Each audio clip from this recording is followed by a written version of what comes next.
حرص الناخب الوطني وليد الركراكي على استدعاء اللاعب ياسين كيشطا موهبة نادي لو هافر الفرنسي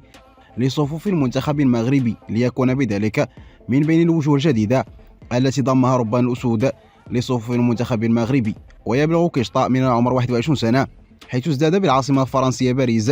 في 25 من فبراير من عام 2002، ويعتبر من أبرز المواهب المغربية المتألقة في الليغ دو،